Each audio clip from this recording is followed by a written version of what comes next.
اسرار درون آستانه شما، این مقدسات خانه شما، آبروی اهل کاشانه شما. پذیرا باشید صدای رادیو پیام با برنامه آستانه. به نام الله بخشنده مهربان. السلام علیکم و رحمت الله و برکاته.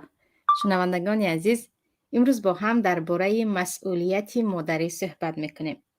همیشه درباره مسئولیت فرزندان نسبت به پدر و مادر میگویند و واقعا در قرآن کریم همیشه فرزندان را الله صدا میکند که و بالوالدین احسانا، به پدر و مادر خود نیکی کنید. و یگانه در بابت تقسیم میراث یوصیکم الله فی اولادکم گویان به پدر و مادر صدا میزند که شمایان را پروردگار امر میکند تا اینکه با همان مقداری که الله فرموده است میراث را بین فرزندان خود تقسیم کنید. بیایید امروز درباره مسئولیت مادری صحبت کنیم، برای آنکه با آمدن تلفن و اینترنت و هزار و یک فضای مجازی خیلی مادرهای هستند که مسئولیت خود را گم کرده اند. نمیگویم فراموش کردن، حتی گم کرده اند. شاید دوران پیش اگر درباره مسئولیت مادری گفته میشد و یا به یکی از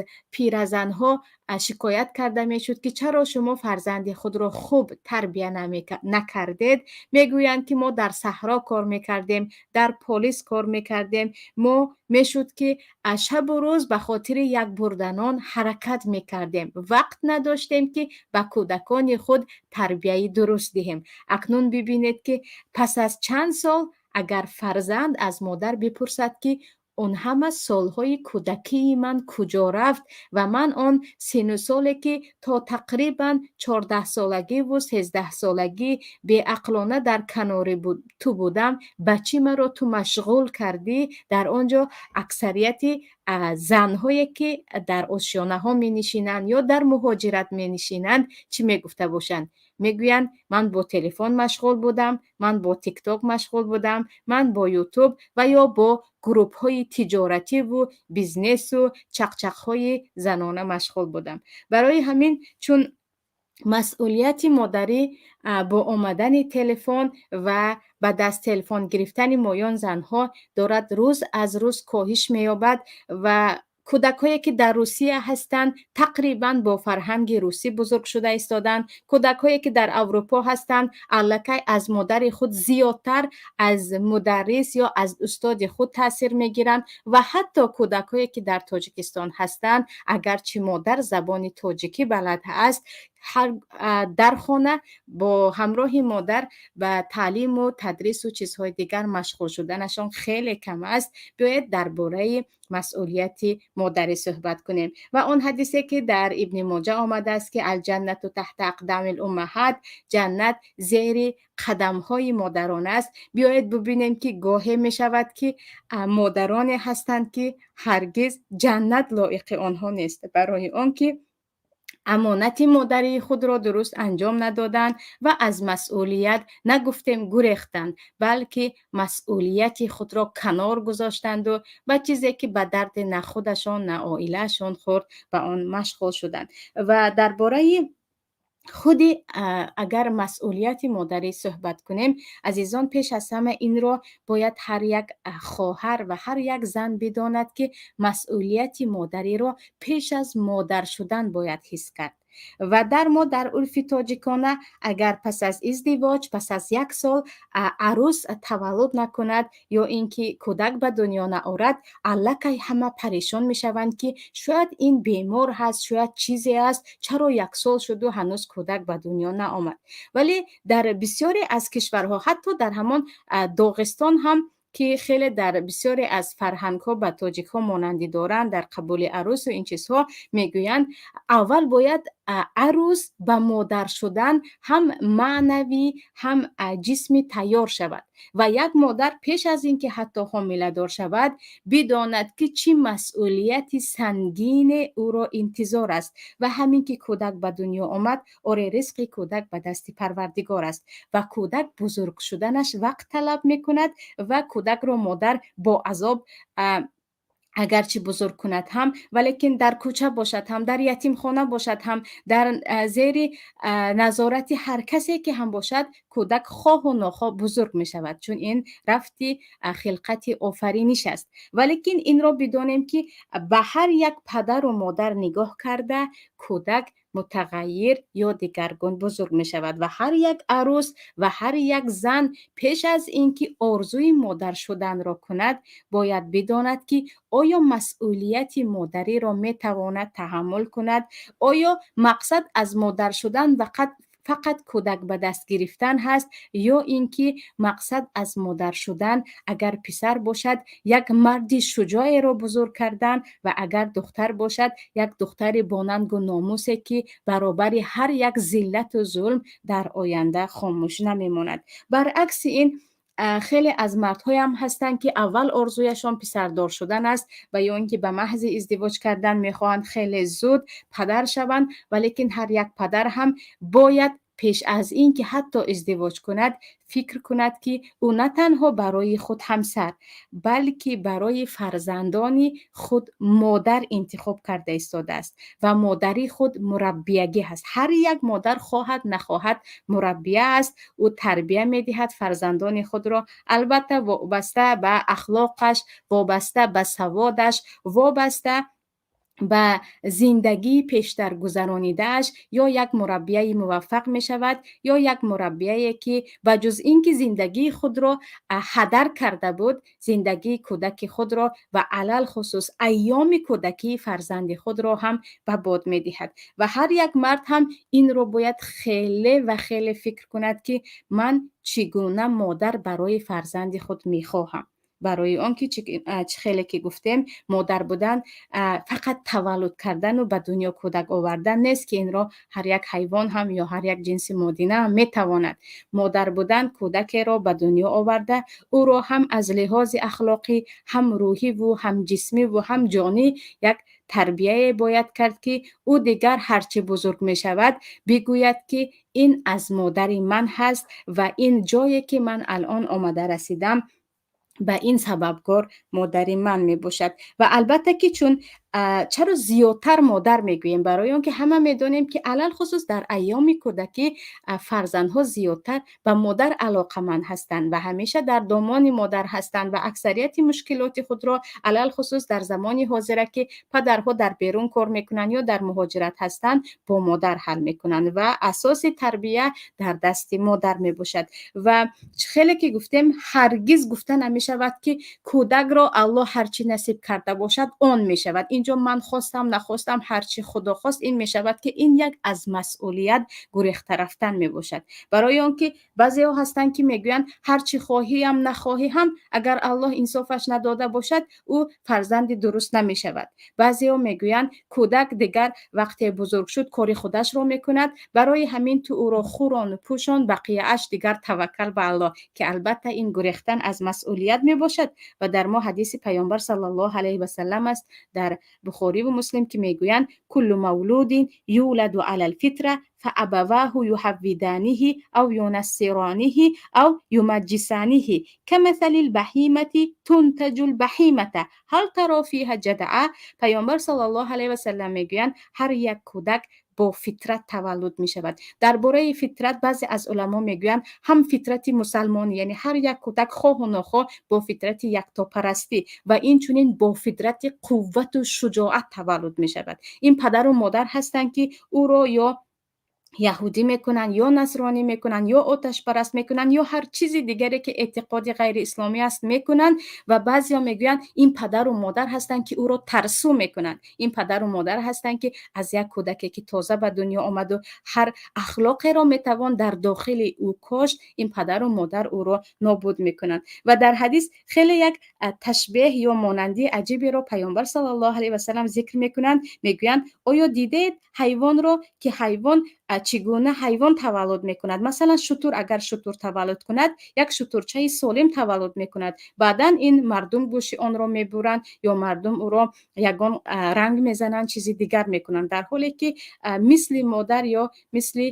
عادی یک کودک به دنیا آمده بود و هرگز اینجا نباید مسئولیت خود را کنار گذاشت و تکیه به تقدیر کرد که این از مسئولیت گریختن و اتهام یا تهمت زدن به آن است که گویا که این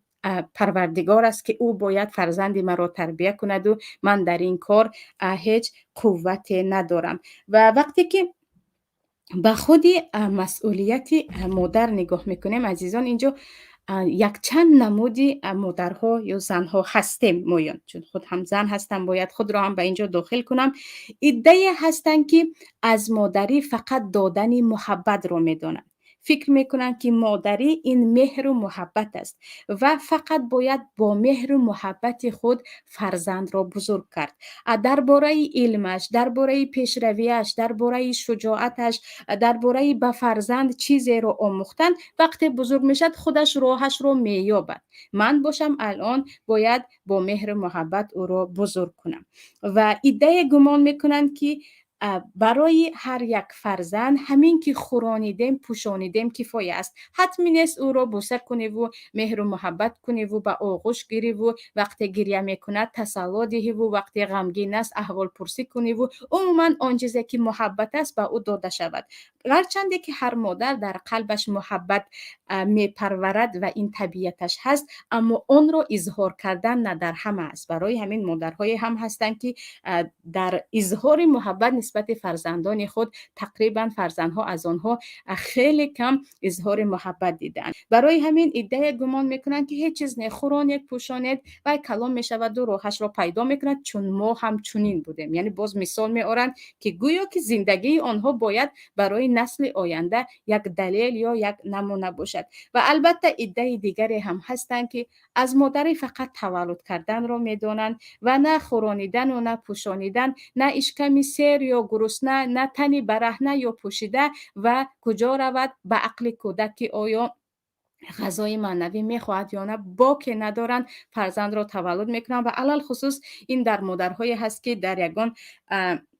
ساحه دولتی کار میکنن و در تاجیکستان ما این گونه مادرها خیلی کم هستند. در کشورهای غرب که تولد میکنند و به دست یگان مربیه خانگی میدهند که او تمام این کارها رو میکند، آنها باشد روز و دراز در کوچه هستند و از صبح تا شام کار میکنند. و البته بهترین نمود مادرهای هم هستند که برابر فرزندی خود را تولد کردن هم به او مهر و محبت میدهند، هم به او علم و تعلیم و سواد میدهند، هم از جهت خورانیدن و پوشانیدن و وقتی کودک را صرف نکردن و حتی سلامتی کودک را امانت میدارند که خیلی این گونه مادرها را الان کم پیدا میکنیم. آره هستند مادرایی که میگن از صبح تا شام من برای شکم کودکم میپزم، برای اون که زمانی قحطی که نیست که مردم برای یک نان پختن دیگر گندم آسیاب کنند و چیزی دیگر. یعنی تمام روز من در پخت و پز هستم و من شخصا دو سه همسایه هم داشتم که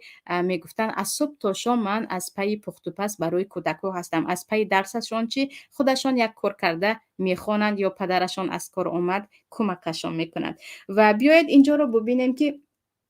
یک انسان،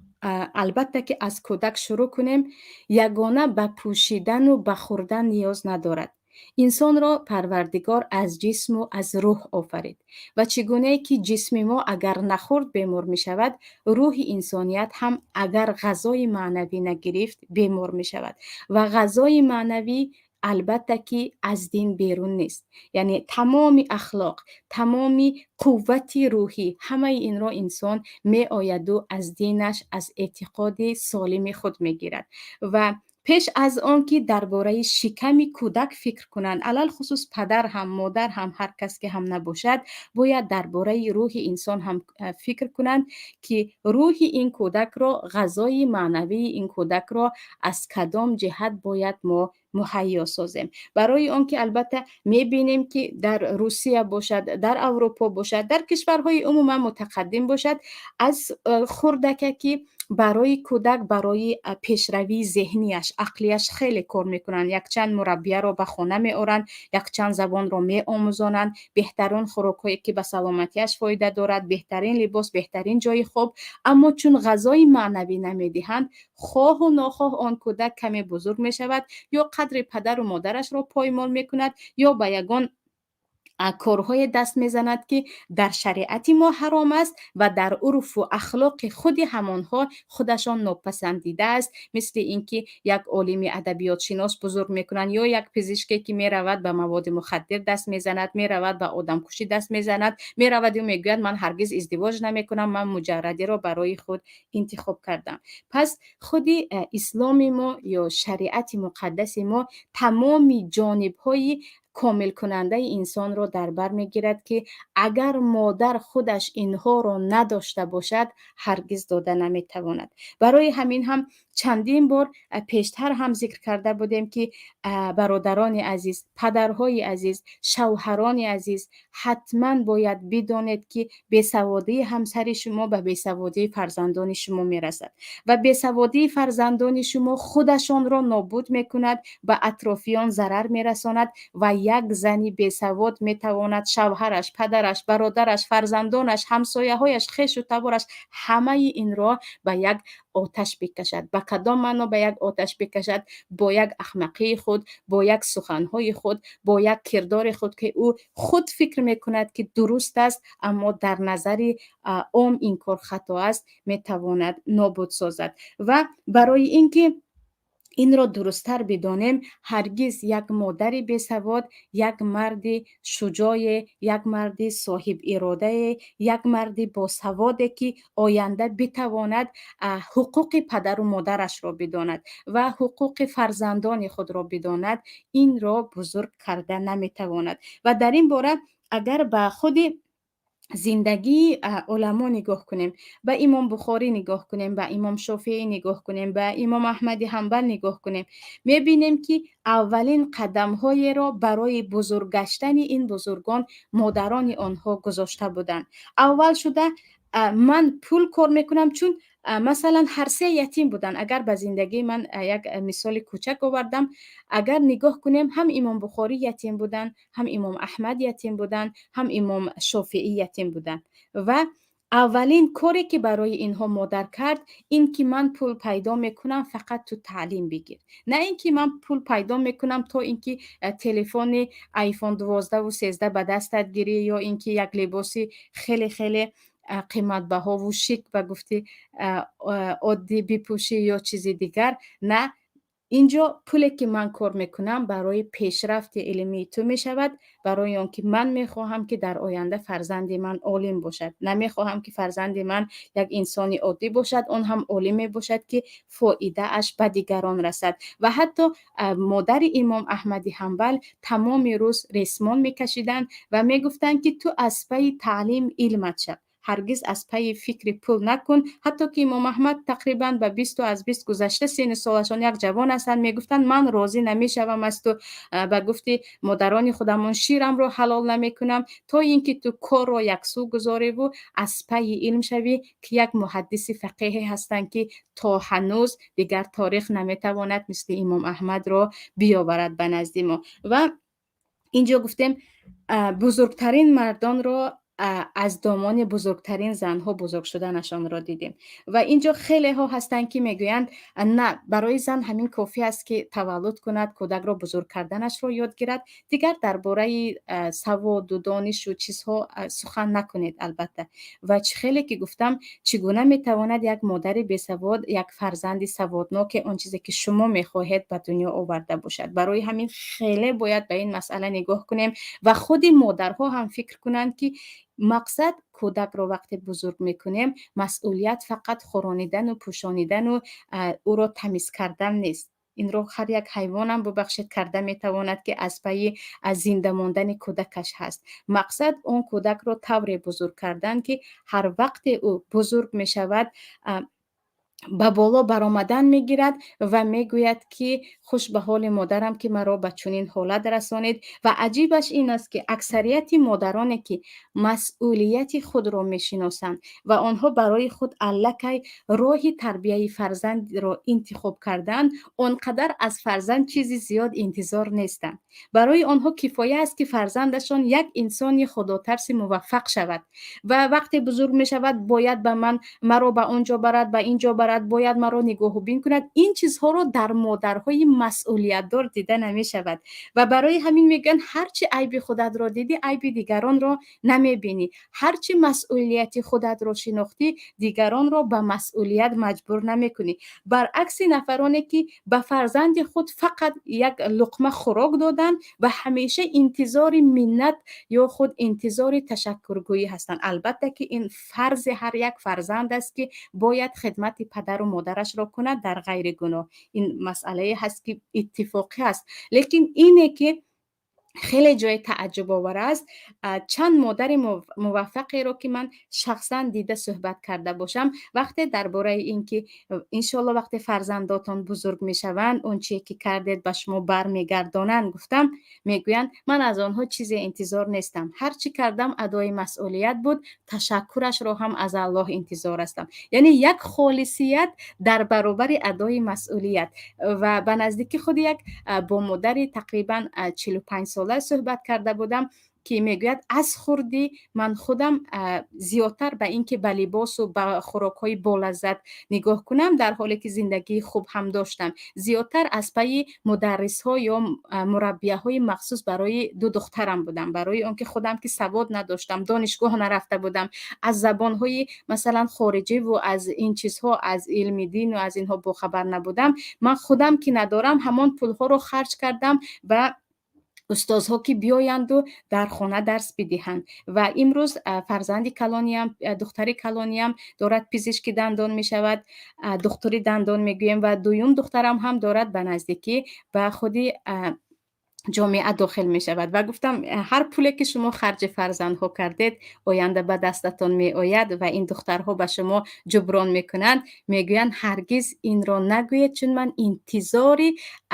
он коре ки кардам, масъулияте ки кардам, интизори ивази он нестам. Он масъулияти модарии ман буд ва ман хеле умед дорам ки ба дурустӣ анҷом додам. Давомаш ҳам такя ба Аллоҳ, ҳар ризқе ки ҳаст Аллоҳ ба ман бидиҳад. Ман кӯдакони худро ҳаргиз миннат намекунам ки ман кардаму ту ҳам бояд кунӣ, ман додаму ту ҳам бояд диҳӣ. Лекин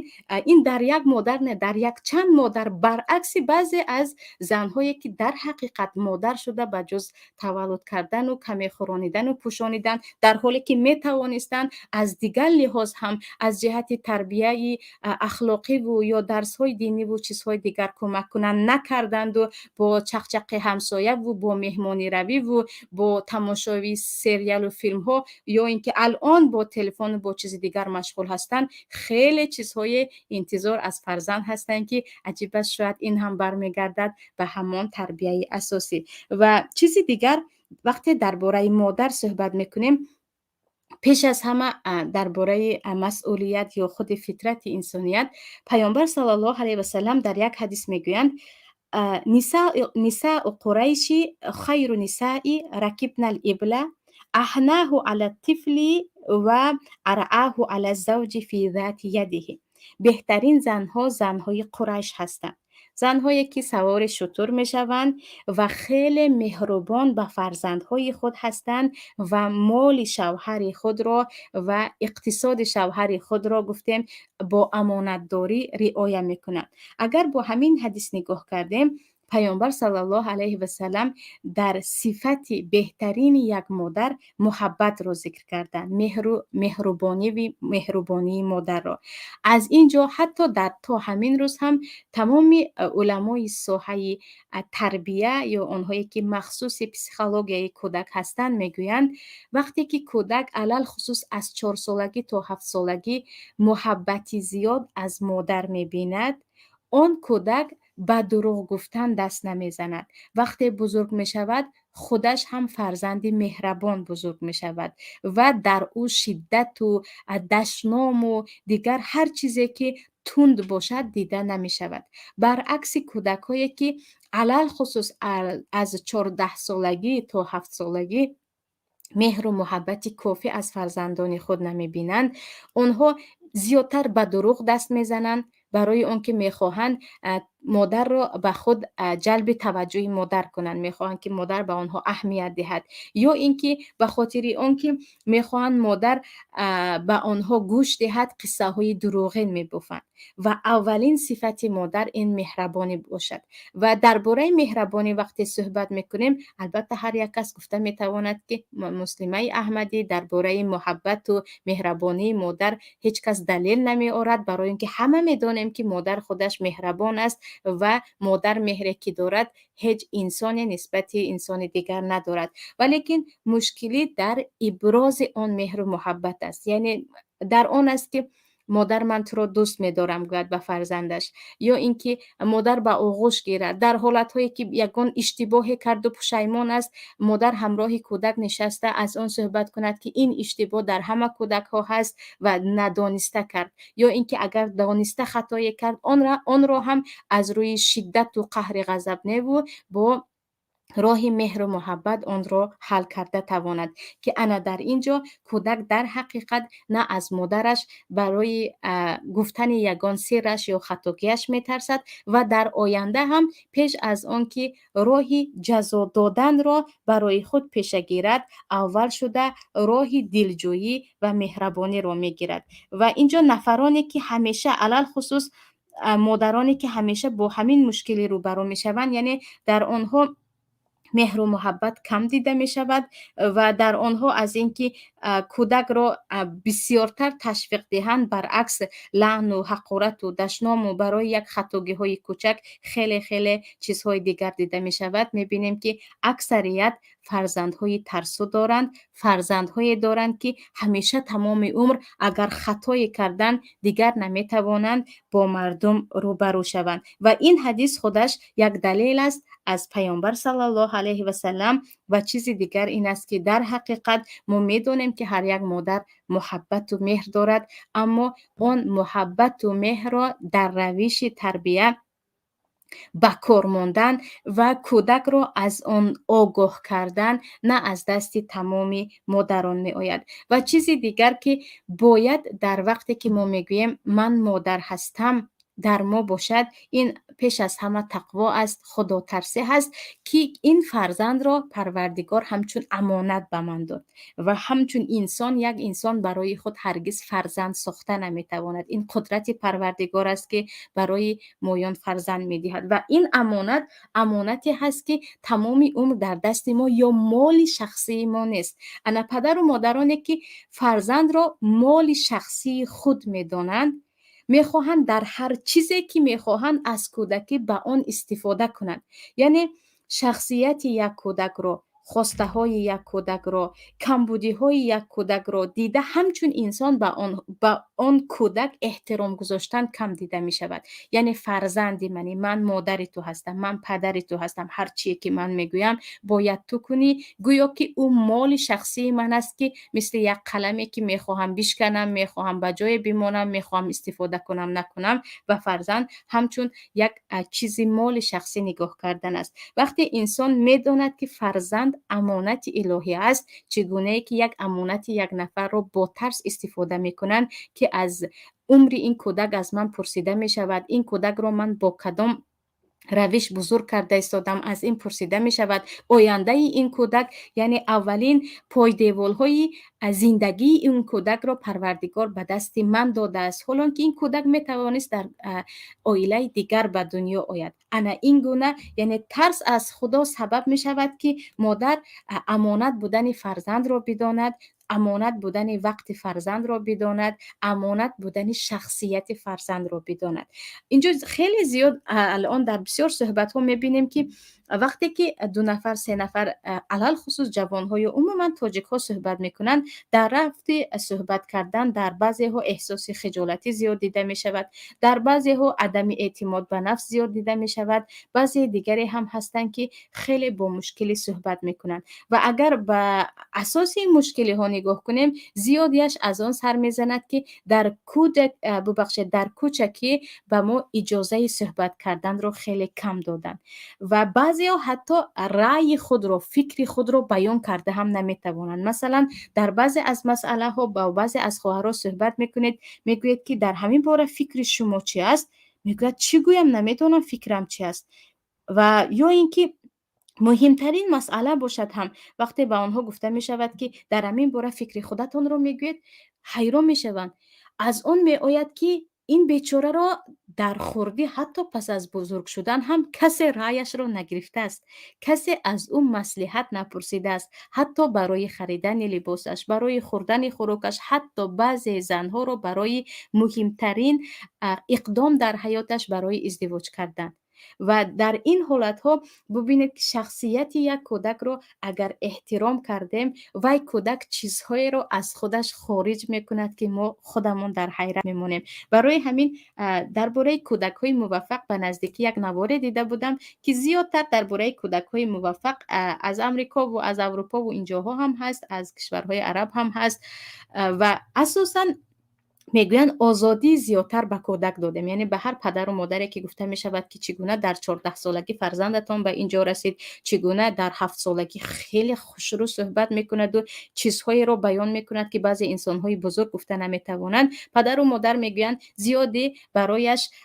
در سخن کردن آزادی دادیم، یعنی فکرش رو بیان کند و در بعضی از مسئله هایی که به سلامتیش ضرر نمیرساند و عموما از اخلاق بیرونه به او اجازه داده بودیم و این سبب شد که آزادی، یعنی البته نه آزادی تامی که انسان، یعنی کودک به هر غلطی که میخواهد دست بزند، در چیزهایی که برای کودک ضرر ندارد آزادی دادن، فکرش رو پرسیدن و او رو همچون معلمانه و همچون یک شخصیت از احوالش پرسیدن و تو چی فکر میکنی در این باره صحبت کن گفتن. اینها سبب می شود که یک کودکی مستقل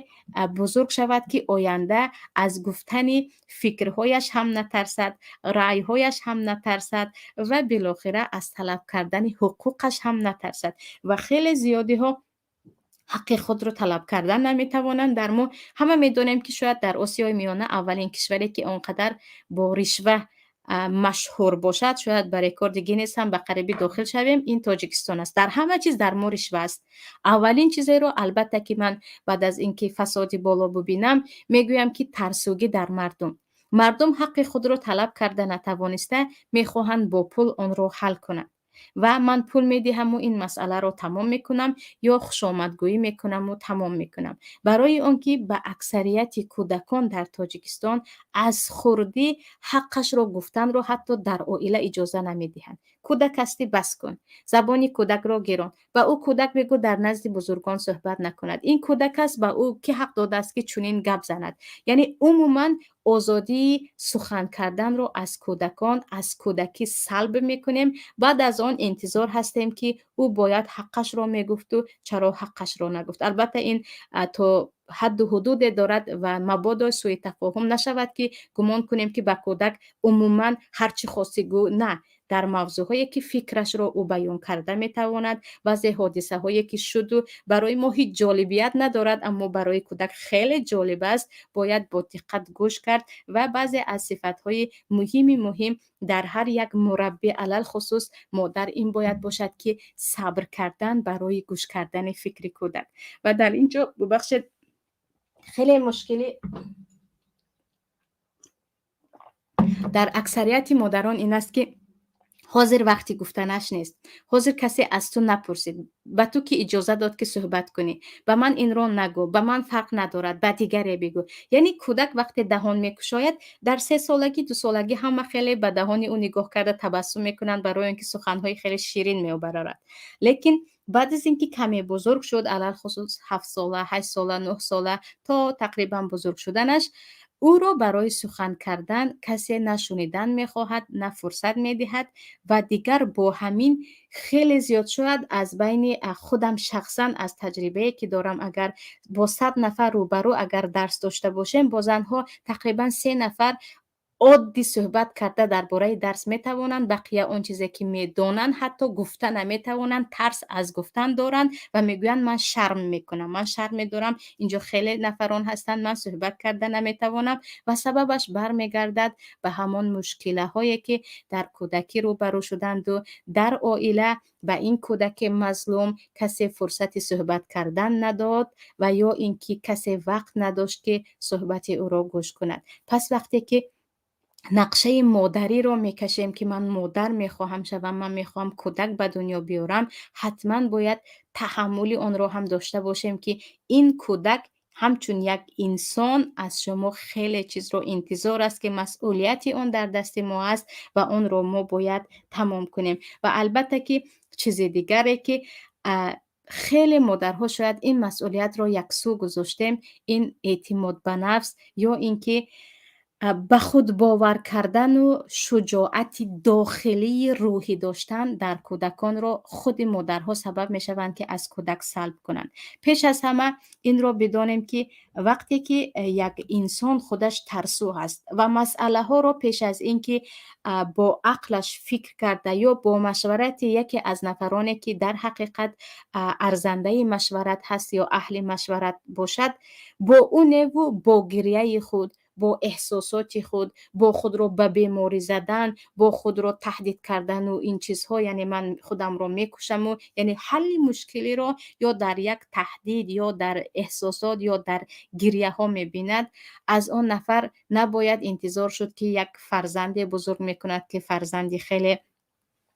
به خود باوری داشته و در آینده هم میتواند حق خودش رو گیرد و به کسی ظلم نکند. و چی کنیم که در ما علل خصوص در نمیدونم در زنهای تاجیکستان خیلی زیاد دیده می شود که همین مسئله یعنی ترسوگی رو در قلب کودک از اول جای می کنند و او هم عیناً همان ترس رو در قلب کودکان خود جای می کند. هر چی کنند هم صبر کن، معلمت چی گوید هم تو چیزی نگو،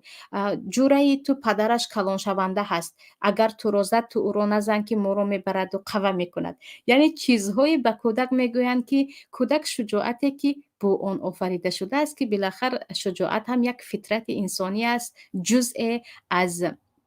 اخلاق طبیعی انسانی است، از آن کودک یا عموما سلب میکنند یا اینکه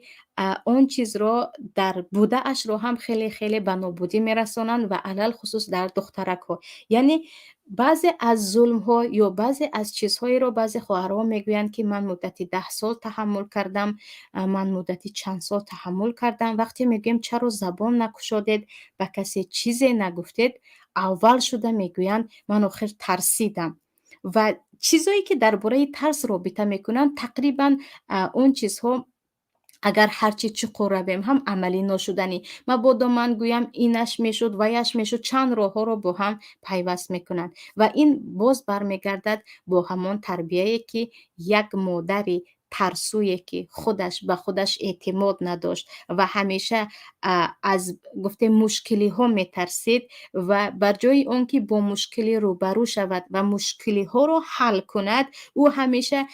از مشکلی به 1001 راه و نیرنگ میگریخت. انا همین گونه مادر این گونه فرزندها را بزرگ کرده است که عیناً همان قدم هایی که مادر گذاشت فرزند هم میگذارد. و میبینید که بسیاری از کودک ها وقتی درباره خطاگیشون معلمه صحبت میکند، مثلا با کودک ها اگر عزیزان کار داشته باشید، بعضی کودک ها می نشینند وقتی درباره خطاگیشون صحبت کردید یک باره به گریه میدرویند، یعنی با گریه مسئله رو حل میکنند. بعضی کودک ها هستند وقتی درباره خطاگیشون گپ زدید با یگان راه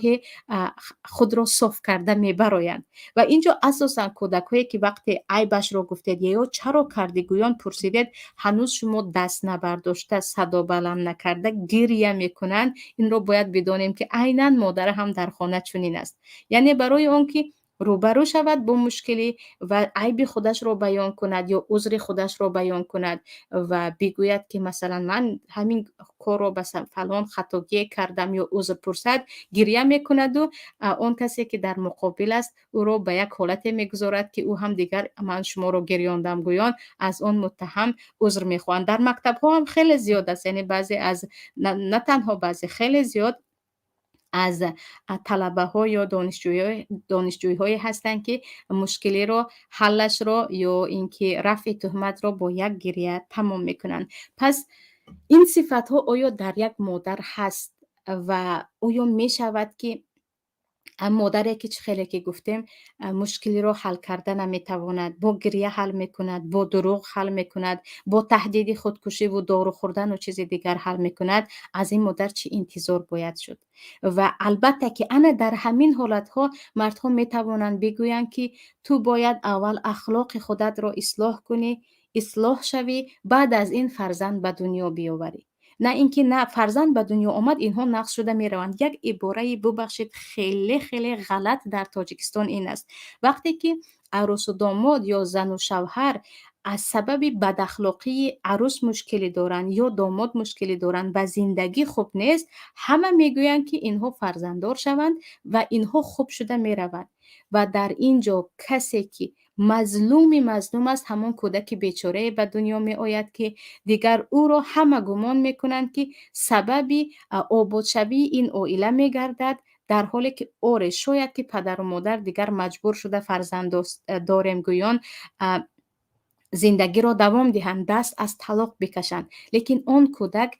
قربانی خطاگی و اشتباه های این عائله می شود و بر دوام از بد اخلاقی پدر یا مادر او دیگر دارد به یک حالت های می افتد که بیماری های می شود به او بچسبد و بگوید که سبب اساسی جنجال های عائلوی یا بد اخلاقی مادر یا پدر است. برای همین بزرگانی که توصیه می دهند که هر زن و شوهری که مشکلی دارد و مشکلی ها را ما می دانیم، بعضی ها کوچک است، بعضی ها در حقیقت جدی هست، یا شوهر خیلی یگان اخلاق بد دارد که او اصلاح نشدنی است، یا زن یک اخلاق های بدی دارد که اصلاح نشدنی است. پیش از آن که بگوییم که شما فرزنددار شوید خوب شده می رود، بگوییم که شما برای فرزنددار شدن تیار نیستید، بهترش کمی صبر کنید و صبر کردن برای فرزنددار شدن هیچ گناهی ندارد. وقتی اصلاح شدید باور کردید که یک عائله مستحکمی هستید و یک نفرانی هستید که کودک را به دنیا آورده هر دو مسئولیت خود را انجام میدهید، انا در این وقت صاحب فرزند شوید. و همین چیز را در بسیاری از کشورها دیده می شود و اگرچه من این چیز رو حتمی برای تمام عائله ها هرگز نمیگویم، ولیکن با دیدنی بعضی از عائله هایی که میگویند من فرزنددار شوم خوب می شود گفتم، اما همسرم هرگز خوب نشد، بدتر شد و بدتر شد، بجز من فرزند رو هم الان اذیت میکند. چه زن باشه چه شوهر، بیاید در این مسئله کمی با نظر وسیع‌تر نگاه کنیم و حلی یعنی اصلاح شدن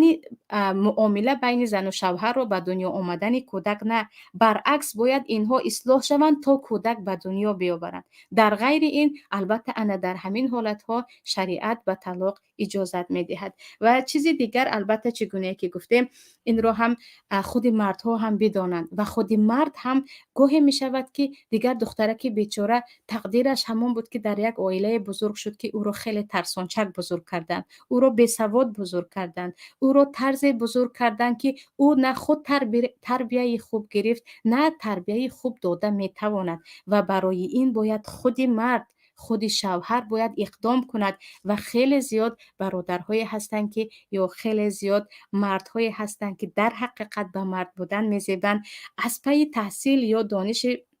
همسر بیسواد خود میشوند و میگویند مقصد من این است که همسر من باسواد شود و فرزندان مرا باسواد بزرگ کند و از پی تربیه همسر خود میشوند، نه با تحقیر، نه با دشنام، نه با طعنه کردن که تو در فلان عائله بزرگ شده، بلکه با عذر دادن که تو در دست خودت نبود و در دست فلان پدر و مادر بزرگ شده. باید این راههای اصلاح شدن را به تو در میان گذاریم و باید این مشکلی ها رو حل کرد تا اینکه وقتی که فرزند به دنیا می آید، یک فرزند سالم به دنیا آید و فرزند به دنیا آید که از عهده تربیتش می شویم. پس اینجا وقتی که گفتیم مادر باید